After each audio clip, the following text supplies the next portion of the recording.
আসসালামু আলাইকুম। নিশ্চয়ই সবাই ভালো আছেন। আলহামদুলিল্লাহ আমিও ভালো আছি। আজকে আমি আপনাদের সাথে একটি বিষয় শেয়ার করব, যেটা আমাদের প্রত্যেকের জানা প্রয়োজন। যেমন মানুষের শরীরে যে এরকম গুণাবলী থাকে, গুণাবলী বলতে কি, মানুষের শরীরেও অনেক গুণাবলী আছে,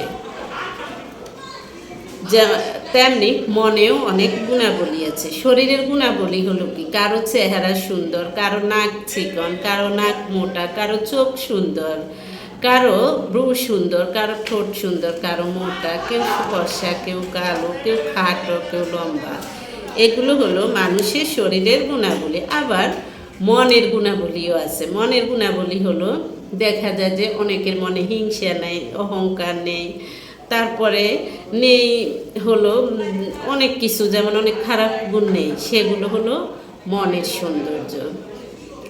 তাই কিছু সময় শরীর সুস্থ থাকে, সুদর্শন থাকে, শক্তিশালী থাকে, সামর্থ্যবান থাকে, এবং কিছু সময় শরীর অনেক দুর্বল হয়ে যায়, হালকা পাতলা হয়ে যায়, অসুস্থ হয়ে যায়, রোগা হয়ে যায়, খারাপ আকৃতি দেখা যায়।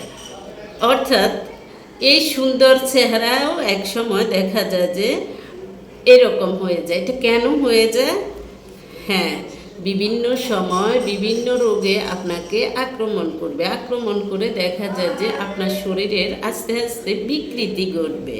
তখন আপনার শরীরের সৌন্দর্য নষ্ট হবে। অনুরূপভাবে আপনার মনেরও অনুরূপভাবে মানুষের মনেরও কিছু গুণাবলী থাকে, অর্থাৎ কখনো আত্মা শক্তিশালী থাকে, অর্থাৎ মনের শক্তি থাকে, কখনো দুর্বল থাকে। অর্থাৎ অনেক সময় মানুষের মনে মনে হয় যে ইস আমি এখনই মারা যাব, ইস আমি এখনই মারা যাব। এটা হলো মনের রোগ। এটা কিন্তু মনে করলে যে মারা যাবে তা কিন্তু নয়, এটা হলো এক ধরনের মনের রোগ। আবার কখনো কখনো আত্মা ভালো গুণাবলীর মালিক হয়, আবার কখনো খারাপ গুণাবলীর মালিক হয়। অর্থাৎ যার মন খারাপ গুণের অধিকারী হয় সে হলো খারাপ গুণাবলীর মালিক, যার মন ভালো গুণের অধিকারী হয় সে হলো ভালো গুণাবলীর মালিক।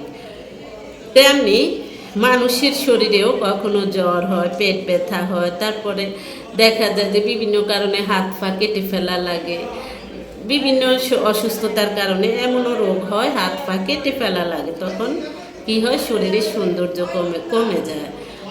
অনুরূপ মনেরও এরকম, যখন মনের রোগগুলা বেড়ে যায় তখন মানুষ কি হয়, মানুষের ব্রেন উলটপালট হয়ে যায়। তখন মন প্লাস শরীর দুটোই ধ্বংস হয়ে যায়, দুটোই ধ্বংস হয়ে যায়। তেমনি দেখা যায় যে কখনো কখনো মানুষের মনে অহংকার সৃষ্টি হয়, হিংসার সৃষ্টি হয়, ক্রোধ সৃষ্টি হয়। এগুলো হলো মন ধ্বংসকারী অসুখ, মন ধ্বংসকারী অসুখ। তারপর হলো তাই কি করবেন, যেমন মানুষের শরীর সৌন্দর্যপূর্ণ বলা হয় কখন, তার চেহারা খুব সুন্দর, অনেক সুন্দর চোখ, অনেক সুন্দর শরীর। অনুরূপভাবে আত্মারও কিছু সৌন্দর্য আছে।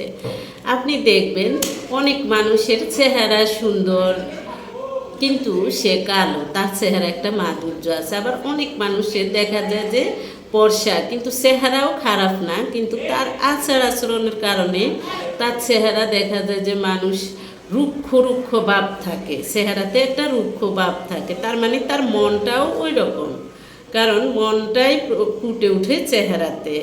তাই দেখা যায় যে মনের মধ্যে বিনয় থাকবে, যার ধৈর্য থাকবে, শকর থাকবে, ইখলাস থাকবে, আত্মগৌরব থাকবে, রিয়াকারি থাকবে না। এগুলো হলো আত্মার সৌন্দর্য। এর সমন্বয়ে আপনি দেখা যায় যে সুন্দর। শুধু আপনার চামড়া সুন্দর হলে হবে না। দেখা যায় যে অনেক মানুষ মানুষকে খারাপ করে কথা বলে, এগুলো হলো অন্তরের সৌন্দর্য। আর যার অন্তর ভালো সে মানুষকে সামনে পিছনে কখনো খারাপ ব্যবহার করে না। আবার যার অন্তর সৌন্দর্য নেই সে মানুষকে সামনে একরকম বলে, পিছনে আরেক রকম বলে। এটাই হলো সবচেয়ে মূল পাপের কারণ। আল্লাহ হাফেজ।